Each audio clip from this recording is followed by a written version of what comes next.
Hey everyone, welcome back to Corporate Decoder, the place where we dig into company reports. Today we're cracking open Applied Digital's amended report, which is like adding extra frosting to a cake that maybe wasn't fully baked to begin with. Let's see what these extra filings tell us. Applied Digital is making a small change to a report they filed earlier. This is called an amendment, like fixing a mistake or adding more information. They're adding details about agreements with two former top executives. It's like when a coach changes the game plan after seeing how the first quarter went. One of the changes involves David Wrench, who used to be the Chief Administrative Officer. Instead of completely leaving, he's moving into a consulting role. Think of it as him switching from being a full-time player to a coach on the sidelines.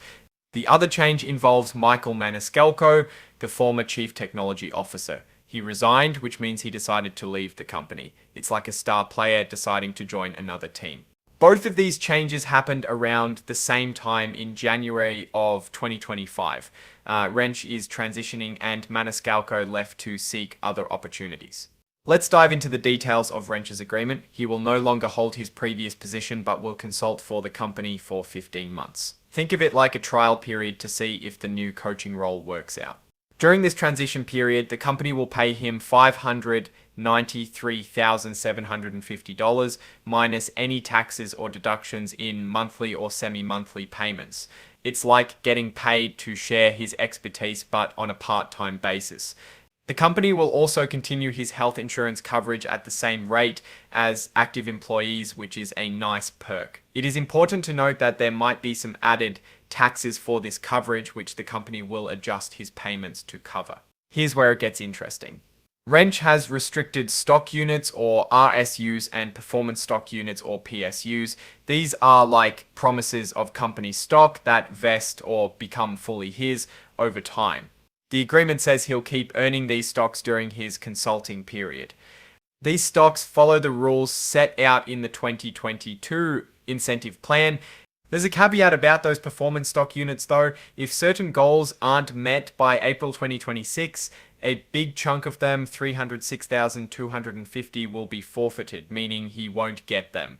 But he could still get another $306,250 if the goals are met before the end of 2027. This is a good incentive for him to help the company meet those goals. Of course, the agreement has standard rules about keeping company secrets, not bad-mouthing the company and helping out when needed. Also, he releases the company from any potential lawsuits. This is pretty standard stuff in these kinds of agreements. Now, let's switch gears to Michael Maniscalco's departure. The company is confirming the details of his resignation agreement. As part of his separation, Maniscalco will get $200,000 as severance. This will be paid out over 6 months following his departure. It's like a final paycheck to help him transition to his next opportunity. The company is accelerating the vesting of some of his stock units, specifically 26,979 shares of the 75,000 shares from a grant in April of 2023 and 133,000 of the 200,000 shares from January 2024. This means he'll get these stocks sooner than originally planned. Just like Wrench's agreement, Maniscalco's has similar clauses about confidentiality, not bad-mouthing the company, and releasing claims. This is all to protect the company's interests after he leaves. If you want to read the full agreements, they're attached as exhibits to the report. You can find them on the SEC website. Now let's zoom out and think about what this all means. Applied Digital is going through some changes in its leadership team. One executive is staying on in a different role, while another is leaving completely. It's tough to say if this is a sign of trouble because we don't have a lot of context. Sometimes these changes are just part of the normal business cycle. People move on, companies evolve. Other times it may signal underlying issues in leadership or strategy. On one hand, Wrench's move to a consulting role could be a good thing.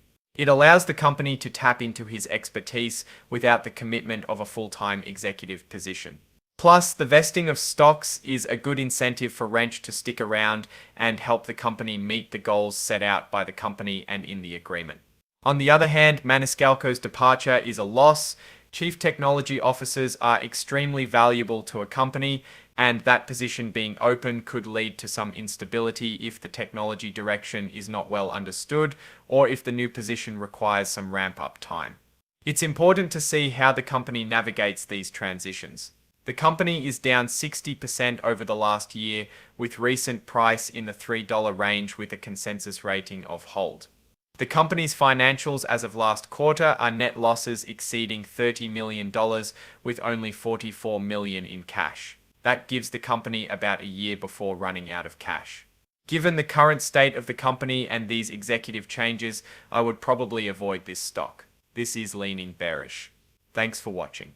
If you found this breakdown helpful, please subscribe for more corporate decoder videos. Don't forget to like and leave a comment if you have any questions or want me to cover another company's report.